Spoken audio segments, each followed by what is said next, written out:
Welcome back. This is the second part of Theme 9 Industrial Revolution.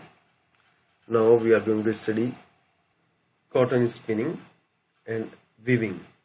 Important raw material for textile industry in England was wool and flax.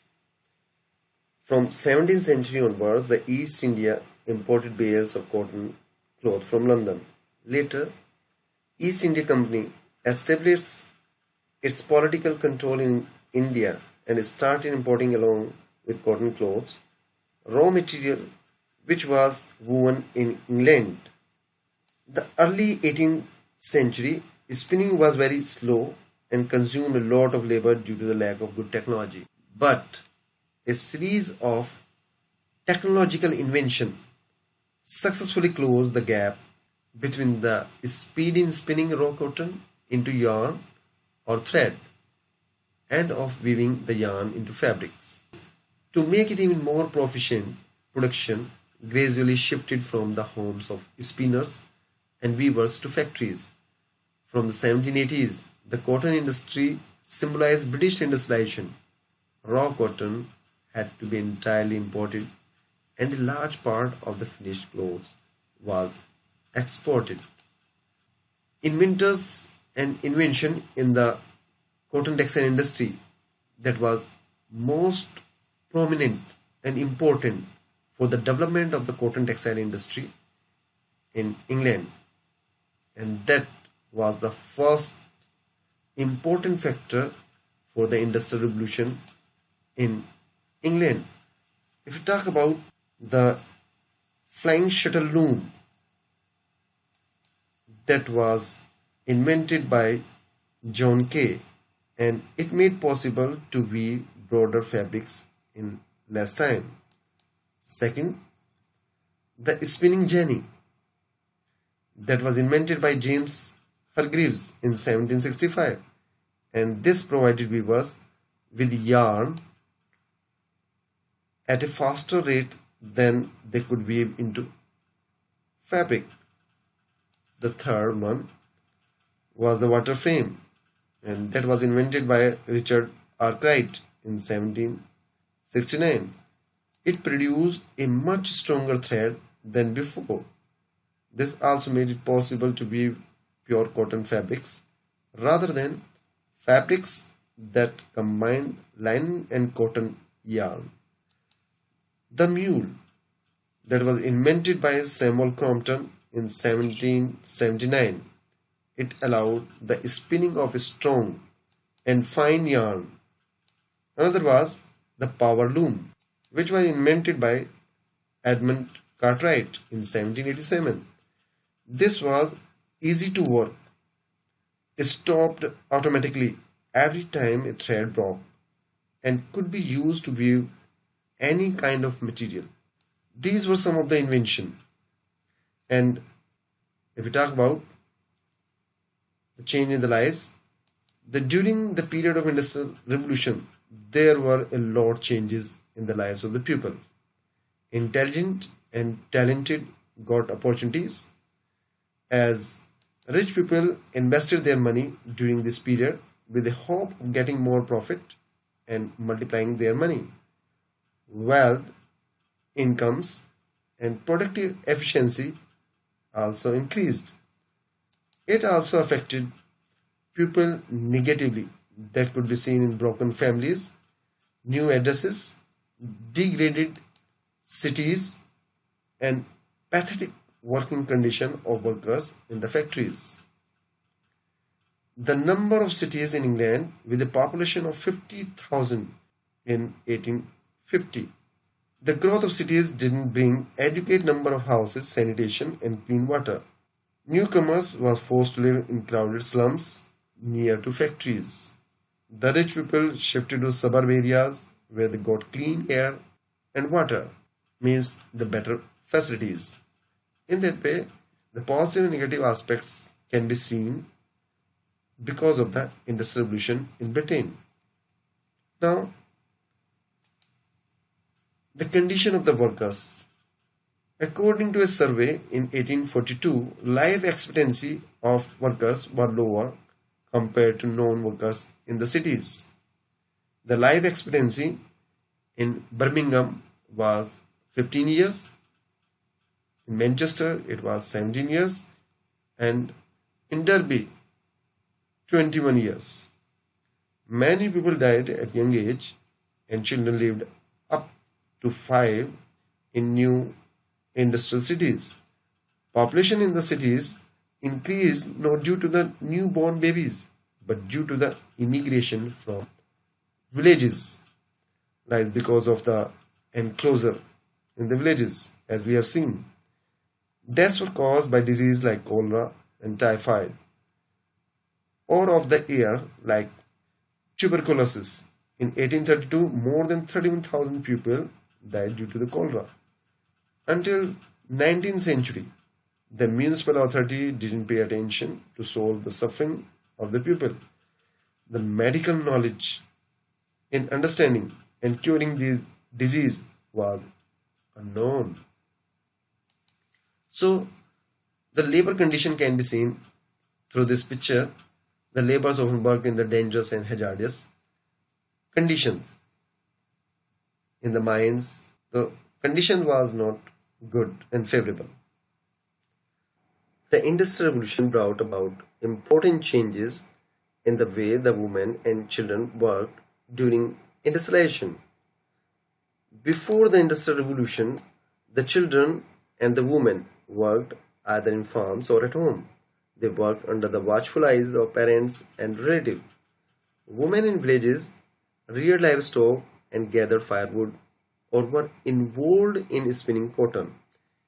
It was necessary for the women and the children to work and support the meager earning of men. Because of the enclosure, they had to migrate to the cities, and in that way they had to contribute in the family income. Industrialists preferred to employ women and children who did not oppose the poor working condition and work on lower wages than men. The women were employed in cotton, textile industry, silk, lace making and knitting industries, while the children were often employed in metal industries, coal mines and cotton textile industries.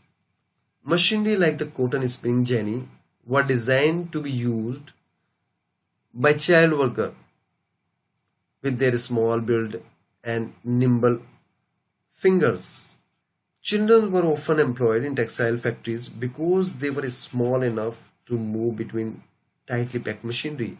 Coal mines were also dangerous place to work in, roof caved in, or there could be an explosion and injuries were therefore common. The owner of coal mines used children to reach deep coal faces. So women and children often worked long hours in inhuman conditions. The long hours of work, including cleaning the machines on Sunday, allowed them little fresh air or exercise. Children caught their hair in machines or crushed their hands, while some died when they fell into machine as they dropped off to sleep from exhaustion. In his novel Hard Times, Charles Dickens, 1812-17, perhaps the most severe contemporary critics of the horrors of industrialization for the poor, wrote a fiction account of an industrial town he aptly called Corktown. The writer Charles Dickens, who wrote many famous novels like David Copperfield, Oliver Twist, A Christmas Carol, and it is a depiction of a scene from Oliver Twist that shows the condition of the children during the Industrial Revolution. All these conditions that prevailed in Britain and that led to the protest movement and repression of the government can be seen during these protest movement. England enacted two Combination Acts in 1795 against inciting the people to protest. These laws banned unauthorized public meeting or 50% or people protested against the old corruption. Members of the parliament were against giving the right to vote to the working class people. They supported the corn laws, which prevented the import of cheaper food till the prices in Britain had increased to a certain level. There were food or bread rights from 1790 onwards. The worker seized a stock of bread and sold it at a correct cost rather than at the rate fixed by trader. The weavers began to demand minimum wage from 1790. When Parliament refused their demand, they went on strike. In Lancashire, cotton weavers destroyed the power looms in desperation. Cropper of Yorkshire destroyed shearing frames that threatened their livelihood. And most important protest movement that is known as the Ludism. It was a well-known protest movement that fought for the right of workers. It was started by General Ned Ludd. General Ned Ludd demanded through this movement minimum wages, control over the wages of the women and children, work for those who had lost their jobs because of industrialization, and right to form trade unions were some of the demands. In August 1819, nearly 18,000 working class people gathered peacefully at St. Peter's Field in Manchester and demanded for democratic rights of political organization. They were suppressed brutally in what became known as Peterloo Massacre. These people were demanding for the democratic rights of the political organization, public meeting, and freedom of press and media. Of course, these rights were not accepted by the parliament. The rights they demanded were denied by the six acts passed by parliament. These extended the restriction on political activities introduced in two Combination Act of 1795.